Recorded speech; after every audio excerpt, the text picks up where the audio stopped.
저 도각사가 상주에 있는데 그 전에 강원도 원주에 있었어요. 근데 원주에 그 치악산 입구에 있었는데 그 치악산 앞쪽에 신도시가 들어오면서 길을 확포장 공사를 한다고 그 도량을 이제 허물어야 되는 상황이 된 거예요. 저희 대중이 12명인데 매일 같이 이제 살거든요. 어디로 가야 되냐 그러다가 지도를 보고 야 여기가 제일 좋은 것 같아. 대한민국 중심인 것 같아. 그래서 이제 상주로 그냥 찍은 거예요. 아무 인연도 없어요. 어디서든 오기 편할 것 같아 라고 해서 왔는데 보니까 어디서든 멀더라고요. 웬만한 동네에선 다 2시간, 3시간이에요. 제가 옛날에 큰 스님께 그런 말씀을 드렸어요. 스님, 상주가 너무 멀어서 오시고 싶은데 스님 너무 멀어서 가기 힘들어요. 이렇게 얘기를 하시더라, 많은 분들이. 그랬더니 큰 스님 뭐라 그러시냐면 삼장법사는 경전 얻으려고 인도까지 걸어갔어. 이렇게 얘기하시더라고요. 이 법의 가치를 얼만큼으로 생각하느냐에 따라서 거리는 달라지잖아요. 저는 상주에서 여기 안동 일출사까지 딱 2걸음 정도 걸린 것 같아요. 네. 무슨 뜻인지 아시겠죠? 네. 귀한 분들, 귀한 인연, 또 감히 제가 인류의 스승이신 부처님을 등지고 앉았잖아요. 그죠? 이렇게 건방진 놈이 있을 수가 없어요. 저는 부처님을 등지는 자체가 뭐 어떻게 들으실지 모르지만 저는 가시방석이에요. 그리고 그래야 한다고 저희 스승님께 배웠고요. 이 자리에서 제가 이야기하는 거는 부처님의 말씀을 전해드리는 거라고 표현은 하지만 사실 스님들이 전해주는 게 아니고 자기 얘기를 하는 경우가 많아요. 저도 제가 찍은 영상 보면은 제 얘기를 하고 있을 때가 되게 많아요. 그거는 부처님 말씀을 전하는 게 아니란 말이에요. 그러다 보니까 이 자리에 앉으면 항상 가시방석이고 어깨가 무겁고, 이거 녹화하면은 저희 어른 스님들, 저희 사형 스님들 다 보시거든요. 아마 그렇게 얘기하실 거예요. 너는 가서 법회를 거저 먹으려고 인사를 시켰냐 이렇게 얘기할 거예요. 아마 할 얘기 없어서 시간 때우려고 그랬냐고. 아주 바람직한 자세예요 이게. 어떤 분들이 제 강의를 보고 그렇게 얘기를 하시더라고요. 되게 깜짝 놀랬다 그래서 강의를 잘해갖고 깜짝 놀랬나 보다 이렇게 제 멋대로 또 생각을 했는데 그게 아니고 너무 건방져서 깜짝 놀랐대요. 저보고 그렇게 직접 얘기를 하시더라고요. 저한테. 아니 뭐가 그렇게 자신감이 넘쳐서 무서운 게 없어서 질문을 그렇게 아무렇게나 받니에요. 아니 모르는 건 모른다 그러고 알면은 대답해드리면 되잖아요. 네, 건방졌다. 근데 그게 너무너무 좋아 보였다. 이렇게 또 말씀을 하시더라고요. 급 선회를 하신 것 같아요. 제가 볼 땐. 사찰 이름이 일출암이잖아요. 일출사라고 검색이 되더라고요. 무슨 일자에 무슨 출입니까? 다들 제 눈을 피하고 계시네요. 지금 검색하시면 안 돼요. 이건 컨닝이고. 맞습니다. 그렇죠. 날일자에 날출. 저는 일출사라는 절을 주지 스님하고 이렇게 인연이 되기 전에는 전혀 몰랐다가, 스님들은 절을 잘 안 다녀요. 불자분들이 많이 다니시지. 그래서 스님 어디 절 아시죠? 그러면 예 이러는데 모른다는 얘기예요. 잘 안 가봐요. 사니까 저희들은. 정동진보다 일출이 빠르다면서요? 여기서 그러시면 안 되죠. 제가 여기 주지가잖아요. 그렇다고 하대요 여기가. 근데 경전을 보실 때 여러분들 다 불교대 이제 학생들이시고 또 졸업하신 분들도 많이 계시고 하니까 제가 이 자리가 되게 불편하지가 않고 편해요, 마음이. 왜냐면 아무것도 정말 모르는 분들이 계시면 어디서부터 이야기를 해드려야 될지가 좀 어렵거든요. 그리고 수준이 다 다르신 분들이 계셔도 좀 어려워요. 근데 그게 아니고 다 공부에 관심이 있어서 오신 분들이고 또 강의를 열심히 들으셨던 분들 같아서 마음이 좀 편합니다. 저는 출가하기 전에는 경전에 있는 문구들을 방금 전에 천수경 외우셨죠. 목탁 치면서 막 외우면은 소원 들어주는 건 줄 알았어요. 저는 경전이라는 거를 스승님께 처음 배우면서 이 안에 있는 내용이 이런 내용이었구나라는 걸 아는 순간 스님이 돼야겠다고 생각했어요. 저는 스님이 돼서 경전을 배운 게 아니고 중학교 때 큰 스님을 만나서 경전에 대한 이야기를 딱 듣는데 이런 이야기를 또 해주는 곳이 있을까라는 생각이 들었어요. 그리고 그게 없다면 난 이 길 한번 가봐야겠다. 그래서 그때 처음 해주신 얘기가 윤회에 대한 얘기였어요. 너는 전생에도 살았고 내 생에도 옷을 갈아입듯이 다른 몸을 갖고 다른 분을 부모님이라고 부르면서 살 거다. 하루살이가 아침에 죽으면 요절이고 저녁에 죽으면 장수라면서요. 딱 그 느낌이 들었어요. 야, 이번 생 이거 미안하지만 그냥 하루살이 같구나라는 생각이 들었어요. 이렇게 짧다면, 그리고 이런 짧은 인생이 영원히 반복된다면 장가는 다음 생에 가고 나는 이 법을 한번 공부해 봐야겠다 해서 경전을 보는 눈을 여러분들이 배우지 않으시면 경에 어떤 이야기가 써 있는지를 알 수가 없겠더라고요. 저도 스승님께서 알려주셨기 때문에 이제 알게 된 거예요. 부처님께서 열반 하시는 장면들이 나오거든요. 열반경에도 나오고. 부처님의 첫 번째 가사와 바루를 받으신 분이 누군지 아세요? 그렇죠. 가섭존자죠. 그죠? 가섭존자는 부처님보다 속세의 나이가 더 많으셨다고 해요. 부처님의 말년에 전 인도를 다니면서 많은 제자들을 길러내셨다고 해요. 어느 날 가섭존자가 길을 걸어가는데 저 앞쪽에서 스님 한 분이 걸어오시고 계셨대요. 경에는 뭐라고 표현이 되냐면 사문이 걸어오고 있는데 손에 꽃을 들고 있었다라고 표현이 돼요. 가섭존자께서 그걸 보시니까 그 꽃이 인간 세계의 꽃이 아니고 천상의 꽃이었다 이렇게 표현이 되거든요. 천상의 꽃을 손에 들고 걸어오고 있는 수행자를 만났다라고 경에 표현이 돼요. 이거를 알려주는 스승님이 안 계시면 경을 아무리 봐도 무슨 뜻인지를 모르잖아요. 거꾸로 그렇게 생각할 수 있어요. 아니 부처님은 그냥 우리가 쓰는 말로 표현을 하시지 천상의 꽃을 손에 들은 스님을 만났다. 왜 이렇게 얘기했을까? 우리 그렇게 생각이 들잖아요. 경전에서 손이라고 얘기하는 거는요. 생각의 능력을 뜻해요. 생각할 줄 아는 능력 있잖아요. 아, 저 사람 보니까 오늘 참 기분이 좋네. 아우, 저 왼수 같은 거 또 왔네. 그런 생각 말고 그런 생각을 만들어낼 줄 아는 우리 생각할 줄 아는 능력이 있지 않겠어요? 그거를 경에서는 손이라고 표현해요. 어린 친구들 좌선을 시키잖아요. 두 손을 모으고 이제 명상을 알려줘요. 그러면 이 친구가 잘하는지 못하는지 알려면 어떻게 하면 되냐면 이 손가락을 보면 된대요. 존다! 그럼 어떻게 되는 줄 아세요 이게? 이렇게 돼요. 딴 생각한다 그러면 어떻게 되는 줄 아세요? 이렇게 돼요. 그분이 그렇게 얘기를 해주더라고요. 손은 우리의 생각의 능력을 이야기하기 때문에 완전 틀린 얘기는 아니에요. 우리 손이 가만히 있지 못하다는 건 생각이 굴러가고 있다는 거예요. 그래서 애기들도 보면 막 손톱 쥐어뜯고 하는 애들 있죠. 분주한 거예요. 불안한 거예요. 손은 생각할 줄 아는 능력. 부처님께서 사용하신 말로 바꿔보면 오온이라고 이야기합니다. 왼손은 과거를 생각할 줄 아는 능력. 과거를 기억할 때 써먹는 오온. 오른손은 지금을 바라보는 오온. 그 스님이 손에 꽃을 들었다고 표현을 했어요. 꽃은 무엇을 얘기하냐면 이 오온에 의해서 드러나는 여러분의 생각 하나하나를 꽃이라고 표현합니다. 제가 눈을 돌릴 때마다 저에게 생각이 일어납니까? 안 일어납니까? 일어나죠. 내 앞에 세상에 대한 생각을 나는 끊임없이 만들어내고 있어요. 지금 여러분 그렇게 하고 계시죠? 여러분이 눈을 돌릴 때마다 저건 뭐구나, 이건 뭐구나 라고 할 때마다 여러분은 여러분의 온 손을 사용해서 꽃을 만들고 있는 거예요. 그러면 눈을 돌리는 데마다 내 생각이잖아요. 내가 눈을 돌리고 바라보고 듣고 냄새 맡고 만지는 모든 것이 다 경에 의하면, 부처님의 눈에 의하면 다 뭐예요? 꽃이다. 그래서 경전에 꽃이라는 것이 등장할 때 여러분 나의 생각이다. 찰나찰나의 생각. 그리고 그 꽃을 피워내는 생각할 줄 아는 능력은 뭐다? 손이다. 자 보세요.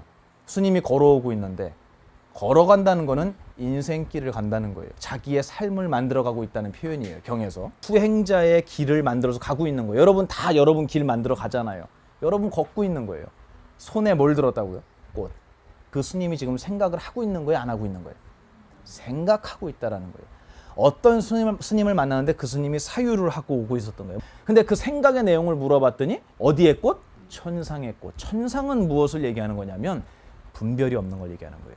그래서 저희 큰 스님께서 스승님께서 뭐라고 하셨냐면 37살 때가 착했어요? 47살 때가 착했어요?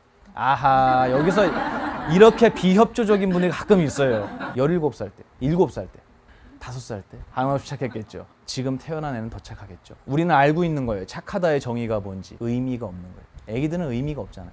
착하다라고 얘기 경에서 나오면 의미가 없다. 그럼 착한 일을 하는 게 착한 거예요? 우리 세상에서도 보이잖아요.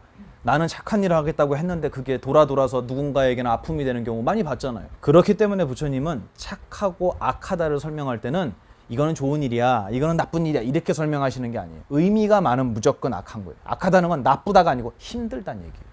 일출사 와서 저 경치를 보면서 야 멋지네, 편안해지는 이유는 뭐냐면 저 산은 저에게 의미를 안 줘요. 근데 보만 스님 만나면 어때요? 마음이 싱숭생숭해요? 누가 대답한 것 같은데? 이건 뭐냐면 선하지 못한 거예요. 의미가 들어가는 거예요. 이거를 부처님은 악하다라고 표현을 해요. 그럼 부모님이 자식 사랑하는 건 어떻습니까? 선해요, 악해요? 그래서 부처님께서는 가족은 악연이다. 나쁜 인연이란 소리가 아니에요. 다른 사람이 아프면 괜찮은데 내 자식이 아프면 죽을 것 같잖아요. 가까이 있고 정을 많이 주고 내가 의미를 많이 담을수록 내 발목을 잡아요. 그래서 부처님께서는 출가하시기 전에 아들이 태어났을 때 뭐가 태어났다 그랬죠? 아, 라울라가 생겼구나. 장애가 생겼구나. 애 이름을 장애라고 짓는 부모가 어디 있습니까? 이름을 그렇게 지은 게 아니고 당신 마음에 내가 정을 주고 각별하고 사랑하는 것일수록 내 발목을 붙잡아요. 이건 나쁘다 좋다를 얘기하는 게 아니고 그냥 진리를 얘기하는 거예요. 사실이에요, 그게. 그래서 그게 없을수록 가볍겠죠. 그러면 다 없애야 되냐? 아니, 그거 없애도 또 나타나요. 그거를 저희 큰 스님께서 뭐라고 표현하셨냐면 아무래도 아무렇지 않아야 한다, 이렇게 말씀하셨어요. 좋은 일만 오게 해달라고 하는 게 아니고 부처님한테 부처님 저는 무슨 일이 와도 아무렇지 않습니다. 왜냐하면 나는 당신의 제자니까, 나는 수행자니까, 나는 불자니까 무슨 일이 와도 괜찮아요. 괜찮아. 내가 만약에 힘들 일이 온다면 이건 전생에 내가 지었던 것의 과보니까 다 오라 그래. 괜찮아. 나는 아무렇지 않아. 스님이 걸어오고 있었어요. 수행자가 자기의 길을 걷고 있어요. 근데 손에 생각할 줄 아는 능력에 꽃을 들었다. 뭔가 생각을 하고 계신 거예요. 근데 그 생각이 뭐냐면 정과 의미와 선악과 원한과 이런 모든 감정이 다 빠진 법칙을 생각하고 오시는 거예요. 왜냐하면 수행자니까. 인과법을 생각하고 업과 업보에 대한 생각을 하고, 다시 얘기해서 부처님께 배웠던 가르침을 생각하고 오시는 스님이 있다. 가섭존자의 눈에 그게 보였겠어요, 안 보였겠어요? 그 스님을 뭐라고 표현하겠습니까? 손에 뭘 들었겠어요? 천상의 꽃을 들은 거예요. 여러분은 손에 무슨 꽃 들고 계세요? 천상의 꽃 들고 계세요? 그래서 이 가섭존자가 물어봐요, 그 스님한테. 그 꽃 어디서 나왔습니까? 스님, 지금 방금 하신 그 말씀, 방금 하신 그 생각, 그거 누구한테 배운 거예요? 여러분 손에 꽃이 피어 있는데 꽃에서 악취가 나요. 어떤 악취냐면 세 가지 악취가 있거든요. 탐, 욕심, 진, 화나는 거, 치, 멍청한 거. 세 가지 악취예요. 암경에 보면 몸에 있는 냄새는 물로 씻어낼 수 있지만 마음에서 나는 세 가지의 악취는 물로 씻기지 않는다 그랬어요. 그러면 꽃을 들고 있는데 악취가 나는 꽃인 거예요. 맞죠? 근데 그 스님은 천상의 꽃을 들었잖아요. 인간 세계의 꽃이 아니고. 가섭존자가 물어본 거예요. 어디서 배웠어요? 그랬더니 그 스님이 스승님께 받았습니다. 당신 스승님 누굽니까? 석가모니 부처님입니다. 이렇게 얘기한 거예요. 반가워요, 안 반가워요? 저도 그분의 제자입니다. 우리의 스승님이신 석가모니 부처님께서는 안녕하십니까? 열반에 드셨습니다. 이 대답을 처음 듣게 된 거예요, 가섭존자가. 그 얘기를 듣자마자 가섭존자가 쿠시나가라로 걸어가기 시작합니다. 걸어서 도착하니까 부처님께서 그때까지 화장을 하려고 아무리 노력을 해도 불이 안 붙었다 그러죠. 무슨 의미겠어요? 부처님을 보낼 수가 없는 거예요. 제자가 아직 안 왔잖아요. 다시 얘기하면 여러분이 제자예요. 여러분이 부처님의 법을 배우지 않으면 부처님 법을 아무리 태우려고 해도 태워지지가 않아요. 여러분이 받아야만 부처님 법이 타는 거예요. 탄다는 건 뭐냐면 불은 우리의 분별을 얘기하는 겁니다. 아, 부처님은 이런 분이었고 부처님은 이런 걸 가르쳐 주셨고 나한텐 이런 존재야. 제자의 마음속에만 불이 일어나는 거거든요. 그래서 가섭존자가 도착하고 부처님 답이식을 그때 하게 되죠. 경에서 꽃이라고 하는 건 여러분의 생각이라고 했어요. 제가 이 얘기를 왜 했냐면 일출사를 해석해 드리려고 온 거예요. 제가 해석을 하면 누구 견해입니까? 정답이라고 얘기하는 게 아니란 얘기는 아시겠죠? 제 생각엔 이렇습니다. 제가 이 말씀을 드리는 거예요. 제 손에 들려있는 꽃을 여러분한테 그냥 드리고 싶은 거예요. 수능엄경이라는 경전을 찾아보세요. 아난다가 부처님하고 무슨 관계죠? 부처님 사촌동생이에요. 아난다 형이 누군지 아세요? 제바달다예요. 친형이. 부처님을 3번이나 살해하려고 했던 제바달다가 큰형이고 동생이 아난다예요. 팔자가 그렇게 달라요. 형은 부처님 살해하려고 했고 동생은 부처님을 35년 동안 시봉을 했어요. 이 아난존자가 그렇게 잘생겼대요. 그래서 탁발을 나가면은요, 탁발하는 뒷모습만 보고도 절까지 쫓아오는 사람들이 있었대요. 품행만으로도 저분하고 가까이 하고 싶다. 저분이 뭘 배울까? 다시 얘기하면 저분 손에는 무슨 꽃이 들려 있을까? 그래서 탁발을 나가면 아함경에 보면 이런 얘기가 있어요. 여러분이 만약에 탁발을 나간다고 해봐요. 부잣집이 있어요. 잘 살아요. 누구처럼? 여러분들처럼. 찢어지게 가난한 집이 있어요. 누구처럼? 보만 스님처럼. 여러분 누구네 집에 가서 탁발 받으실래요? 난 부잣집 가서 받겠다. 솔직히 손 들어보세요. 그렇지. 왜 부잣집 가서 받아요? 여유가 있으니까 탁발하는 것도 편하겠다. 그것도 좋은 생각인데 부처님 제자분들은 그렇게 생각을 안 한 거예요. 가난한 집에 가서 탁발을 받아야 되지 않습니까? 라고 물어봐요. 왜요? 가난한 집이라고 하는 거는 전생에 복을 많이 짓지 못했기 때문에 지금 가난한 거 아닙니까? 그러면 저희가 가서 밥 한 숟갈이라도 얻으면 그분 지금 뭐 하는 거예요? 그렇지. 그러면 그 다음 생에 그 사람은 어디 나겠어요? 이걸 여쭤본 거예요. 클래스가 다르죠, 저희하고. 괜히 부처님 제자가 아니에요. 근데 부처님께서 노 하신 거예요. 그럼 부잣집 가서 받아라? 아니. 그날 인연되는 첫 집부터 7집을 다니되 7집을 다 다녀도 먹을 것이 충분하지 않아도 절로 돌아오고 7집을 다 다니기 전에 한 3집 갔는데 오늘 먹을 만큼 받았어. 그러면 곧바로 절로 돌아와라. 이 계율을 지정을 하시게 됐어요. 질문을 했던 제자들도 대단하지만 부처님 말씀은 더 대단하죠. 인연법을 따르신 거지 머리를 굴려서 이 집은 어떻고 저 집은 어떻고 복이 많고 적고를 생각하시는 게 아니에요, 부처님은. 근데 이 안한존자가 부처님 말씀을 따라서 그렇게 탁발을 나갔는데 그래, 부처님께서 그냥 인연되는 대로 먼저 가라고 했지. 그래갖고 간 거예요. 그냥 발길 닿는 대로 갔어요. 근데 하필이면 어딜 갔냐면 사창가를 들어간 거예요. 거기에 유명한 분이 계셨던 거예요. 그분이 안한존자를 보고 반한 거예요. 그래서 안한존자한테 밥을 드릴 테니까 잠깐 들어오시라고. 그거를 부처님께서 경에 뭐라고 나냐면 신통으로 아시고 제자를 보내서 잡아와라 이렇게 시킨 거예요. 그래서 안한을 잡아와요.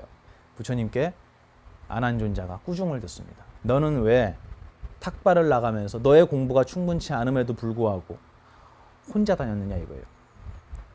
옆에 반드시 무엇을 데리고 다녀야 한다? 아사리를 데리고 다녀야 한다. 라는 계율이 거기서 만들어지는 거예요. 막 정신없고 싸움박질하고 이런 걸 아사리판이라 그러잖아요. 아사리는 제자를 키울 수 있을 정도의 수행이 되신 스님을 얘기하는 거예요. 따라다니면서 이분에게 계속해서 불법을 잊지 않게 조언을 해줄 줄 아는 스님을 아사리라고 합니다. 그래서 도반이 아사리가 될 수도 있어요. 아사리판이 뭐냐면 아사리가 너무 많으면 어떻게 되겠습니까? 산으로 가는 거예요, 배가. 그래서 그게 와전이 돼서 아사리판이 정신없는 걸 얘기한다, 이런 의미로 이제 변질이 됐는데 여러분 주위에 앉아 계신 분들이 여러분의 아사리가 되셔야 돼요. 근데 이 안한존자한테 부처님께서 수능엄경을 그때부터 설명을 하시기 시작하셨어요. 안한존자한테 부처님께서 눈을 감으라고 시켜요. 눈을 감아보거라. 무엇이 보이느냐? 아무것도 안 보입니다. 아니다. 너는 어두움을 보고 있지 않느냐? 여러분은 밝은 것만 보인다고 생각하잖아요. 방에 들어가서 껌껌해 이렇게 하고 불 켜져. 안 보이는 거예요? 껌껌한 걸 본 거예요. 세상을 바라보고 있는 여러분 정신의 세상을 보는 능력, 그거를 불교용어로 견정이라고 얘기합니다. 볼견, 세상을 바라볼 줄 아는 정신의 힘. 때로는 눈을 통해서 시력으로 변하기도 하고요. 때로는 귀를 통해서 청력으로 변하기도 해요. 보고, 듣고, 냄새 맡고, 맛보고, 만져지고, 뜻으로 느낄 줄 아는. 호사님 저 사랑하시죠? 네. 보여요, 얼굴에 그게. 색깔을 보고 안 게 아니에요. 느껴지잖아요. 이렇게 6가지로 느껴지는 세상, 이거를 다 바라보고 있는 우리 정신의 볼 줄 아는 능력을 뭐라고 한다고요? 견정이라고 합니다. 그리고 봤던 게 바로 어디로 들어가요? 기억으로 들어가요. 이게 우리 정신의 큰 2가지 구조예요. 견해와 기억. 불교용어로 바꾸면 견정과 식정. 눈을 감으면 안 보이는 게 아니고 어두운 걸 보지 않느냐. 그러면 밝은 거는 밝다고 알고 어두운 거는 어둡다고 알고 이것은 좋다, 이것은 나쁘다, 이것은 밝다, 이것은 어둡다. 저 사람은 나랑 친한 사람, 저 사람은 왠지 나하고 안 맞는 사람. 모든 것을 분별하고 있는 여러분의 정신 말이에요. 거기에는 분별이 있습니까 없습니까? 밝음을 보는 우리 정신은 너무너무 맑고 깨끗해서 태양도 고개를 못 든다 그랬어요. 태양 보면 어때요? 우리 눈부시다고 알죠? 태양이 밝아요? 아는 놈이 밝아요? 아는 놈보다 밝은 건 없어요. 그게 여러분의 꺼지지 않는 정신의 능력입니다. 이제 여러분들에게서 일어나는 모든 생각들, 가섭존자의 비유를 들면서 설명해드린 여러분의 오온이라는 생각의 능력을 통해서 손에 쥐어지게 되는 모든 꽃들, 그거는 원래부터 있던 겁니까? 여러분이 만들어낸 겁니까? 그렇죠. 만들어낸 거예요. 야, 보만 선생님 오늘 보니까 너무 영광입니다. 영광입니다. 그 생각이 저 만나기 전에 있었어요? 없었어요? 없었죠. 근데 만나니까 생겼어요. 보만 스님한테서 그 생각이 온 거예요? 여러분한테서 생겨난 거예요? 여러분한테서 생겨났다면 저를 안 봤을 때도 영광이라는 생각이 들어야 돼요. 근데 저를 만나니까 그 생각이 들었단 말이에요? 그럼 보만 스님한테서 왔나? 그러면 여러분 잠들어 있을 때도 영광입니다 해야 돼요. 저한테서 나온 거라면. 아니죠. 여러분 생각은 어디서 온 거예요? 대상에서 온 거예요? 나한테서 온 거예요? 만날 때. 그래서 부처님께서 생각은 저기서 온 것도 아니고 여기서 나온 것도 아니다. 생각은 만났을 때만 드러난다. 무슨 법? 연기법. 여기서부터 나온 것도 아니고 저기서 온 것도 아니고 만났을 때만 일어난다는 건 이 생각이 진실하다는 얘기예요? 허망하다는 얘기예요? 허망하다. 별거 아니다 이 얘기예요. 만났을 때만 있는 것처럼 드러나는 거지 내 마음속에 들어있는 게 아니라는 거예요. 만났을 때만 드러나는 게 내 생각이라는 거예요. 내 손에 들린 꽃이라는 거예요. 그래서 이 꽃이라는 거는 만날 때만 생겨나기 때문에 무엇을 만나느냐에 따라서 달라진다는 거예요. 왜 세상을 볼 때마다 생각이 달라진다고요? 생각은 나한테서 온 게 아니기 때문이에요. 세상과 만났을 때만 일어나는 거예요. 생각은 나다 아니다? 아니다. 그렇죠. 생각은 내가 아니에요. 내가 만들어낸 거예요. 밥상에 있는 밥, 김치 그거 먹어갖고 너무 만들었잖아. 예. 몸을 나라고 하냐 남이라고 하냐? 저라고 합니다. 밥상에 있는 건 남이라고 하냐 나라고 하냐? 남이라고 합니다. 그럼 남을 갖다가 여기다 집어넣으니까 이게 내가 돼요? 이 말씀은 경에 그대로 나와요. 중생들은 모두가 내가 아닌 것을 모아놓고 나라고 착각한다. 게다가 그 모든 것들은 지나간 것들이에요. 여러분 마음에서 여러분의 기억 지나간 거예요? 지금 있는 거예요? 지나간 거죠? 그거 다 빼면 여러분들 뭘 가지고 내 마음이라고 하실래요? 이름 빼, 한국말 빼, 어린 시절 추억 다 빼, 부모님 다 빼, 기억이잖아요. 생각은 원래 있는 게 아니고 만났을 때 그때 순간에 일어나는 거요. 생겨나자마자 사라져서 내 기억에 들어가면 세상에 그거 모아놓고 내 마음이라 그랬던 거예요. 그럼 부처님께서 이 얘기를 해주신 목적이 뭐겠어요? 생각은 내가 아니다. 그럼 뭔가를 보고 화가 났어요. 이런 걸 공부하지 않은 사람은 화가 누가 되죠? 내가 되는 거예요. 화가 난 줄 알아요. 나 화났어. 화를 보고 있지. 화가 난 것도 보고 미안한 것도 보고 있고 화내지 말 걸 괜히 화를 내갖고 엄청 추잡해졌네. 추잡해진 것도 보고 있고 다시는 그러지 말아야지. 다짐하는 것도 보고 있어요. 여러분에게 일어난 모든 생각은 여러분이 아니고 여러분이 만들어낸 여러분 앞에 있는 것이다. 그리고 나는 항상 그것을 바라만 보고 있다.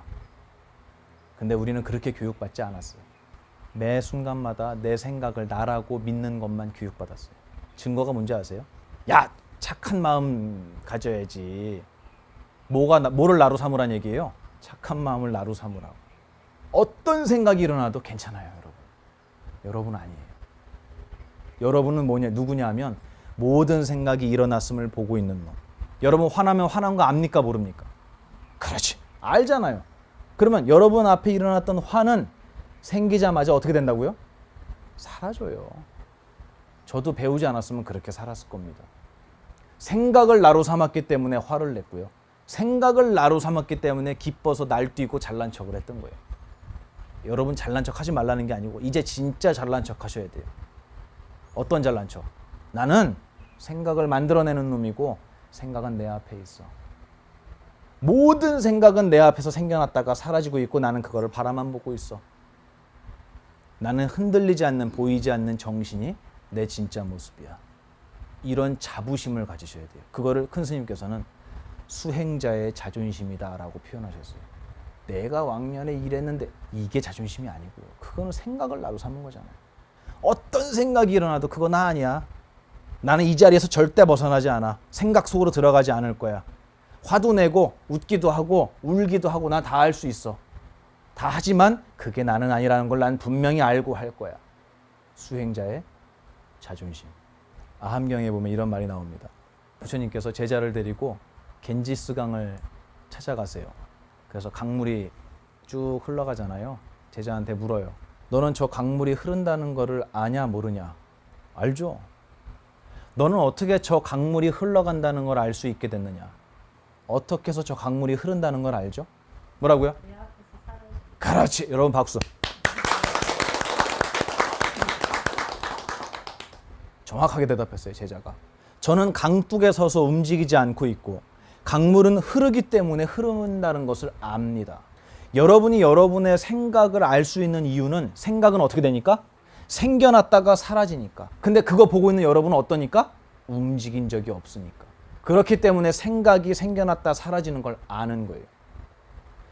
간단하게 설명하면 내 앞에 있는 모든 것은 다 생멸법. 생겨나고 사라지는 법. 그거를 바라보고 있는 내 견정, 내 정신은 상주법. 한 번도 움직이지 않은 법. 뭐를 나로 삼으실래요? 고르세요. 생멸법 나로 삼으시면 널뛰는 거예요. 뭐 널뛰듯이 한다 그러잖아요. 미친 분이 두 분 있어야 널뛰는 거예요. 맞아요. 세상 미쳤죠. 그거 보는 나 미쳤지. 둘이 널뛰는 거거든. 생멸법을 나로 삼으면 널뛰게 돼 있습니다. 한 번도 내 마음이 내 마음대로 된 적이 없어요. 왜냐하면 원래 그런 거예요. 법칙이에요. 생각은 나한테서 나온 게 아니라 그랬잖아요. 만났을 때만 나오는 거잖아요. 그럼 만났을 때 세상이 맨날 변하는데 어떻게 생각이 그대로 있어요? 그래서 우리는 그동안 내 생각이 내 생각대로 안 됐던 거예요. 여러분이 어리석거나 못나서가 아니에요. 원래 그런 거예요. 원래 생각은 내 마음대로 안 되고요. 원래 내 마음도 내 마음대로 안 되는 거예요. 왜냐? 그건 내가 아니기 때문에 그렇습니다.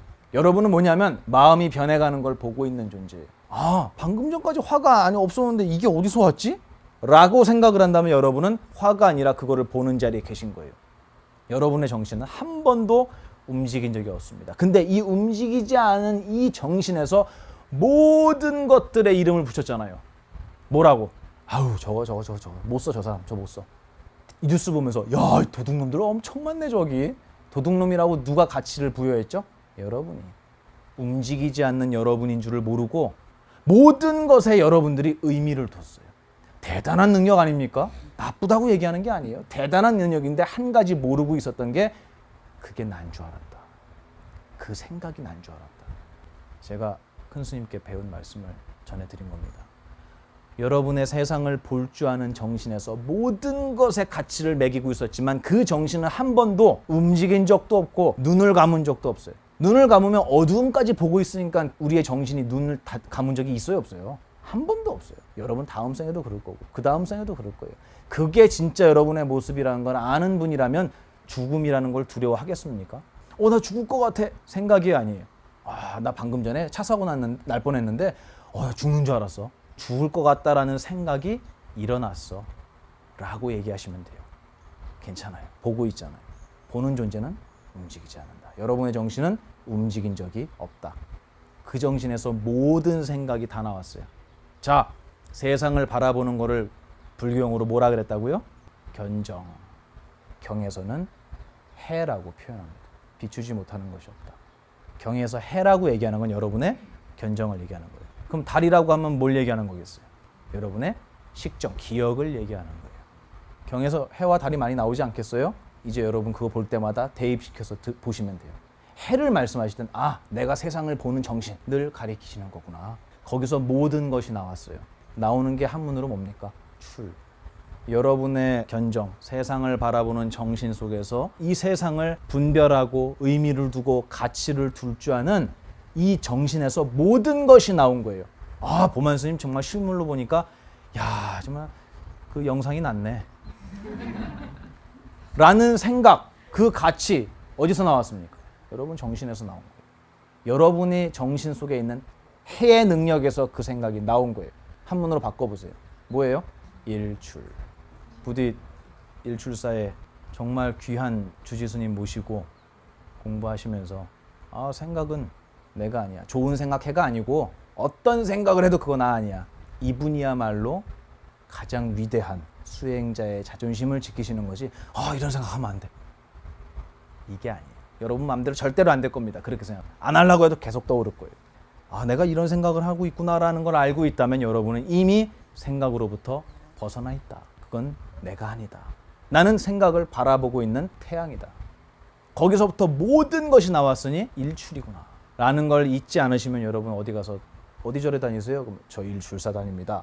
물어보진 않았는데 막 설명하고 싶죠. 그죠? 일출사가 무슨 뜻이냐면요. 이러면 이제 그 사람들이 싫어해요. 그러지 마시고 물어볼 때 일출사가 무슨 뜻이에요? 그러면 이 세상의 모든 의미와 모든 분별은 다 내 정신에서 나오는 거기 때문에 그것들은 내가 아니라고 배웠어요. 그 모든 생각을 만들어내는 내 정신이 진짜 나예요. 그리고 그 정신은 경에서 해라고 말씀을 하십니다. 모든 것이 내 정신 속의 태양으로부터 나온 겁니다. 그래서 일출사라고 합니다. 앞으로 여러분들 어디 가시든 잘난 척을 좀 하세요. 수행자의 자존심을 놓치지 마시고 생각 속으로 들어가거나 생각을 나로 삼는 그런 어리석음 다시는 하지 마시고, 괜찮아요. 화내도 괜찮아요. 화내지 말라는 게 아니에요. 욕심내도 괜찮아. 근데 내가 아니라는 걸 분명히 알고 해야 돼요. 그러면 정이 뚝 떨어져요. 그 생각으로부터. 에이, 내가 뭐하러 화를 내. 나만 손해지. 이 세상은 자수성가하는 사람은 없어요. 저는 자수성가한 사람입니다. 이렇게 얘기하는 건 저희 부모님은 바보 멍청입니다. 이렇게 얘기하는 거랑 똑같아요. 어디서 누가 그런 얘기하면은 잘 얘기해 주세요. 이 세상은 인연법이기 때문에 나 혼자는 절대로 살 수 없습니다. 이 자리에 여러분과 저를 인연 지어주신 주지스님 계시잖아요. 그리고 그 앞에는 저희 스승님들도 계시고, 그 앞에는 2600년 전에 시타르타 태자가 계셨잖아요. 그때부터 이어진 거예요, 우리 인연은. 절대로 나 혼자 살 수 없고 내가 잘나서 이런 자리가 생긴 게 아니라는 거를 저는 법회 끝날 때마다 항상 되새깁니다. 여러분과 그 마음 다시 한번 나누면서 큰 스님께 제가, 스님, 득도를 한다는 게 뭡니까? 그렇게 여쭤봤더니, 득도? 너한테 있는 거나 찾았어, 그러시더라고요. 어디서 얻을 생각하지 말고. 모든 세상을 분별하는 우리 태양의 이 정신의 능력, 지금 얻은 거예요, 원래 있었던 거예요. 열심히 수행하셔서 본래 있는 여러분의 위대한 능력을, 이 복을 다 찾아가시는 우리 일출사 불자님들이 되셨으면 좋겠습니다. 네, 오늘 긴 얘기 들으시느라고 고생하셨고, 다음에 또 인연이 되면 좋은 얘기 많이 나눴으면 좋겠습니다. 귀한 스님 모시고 공부 열심히 하시고요. 여러분의 앞날에 항상 수행자의 길이 펼쳐지기를 기도하겠습니다. 고맙습니다.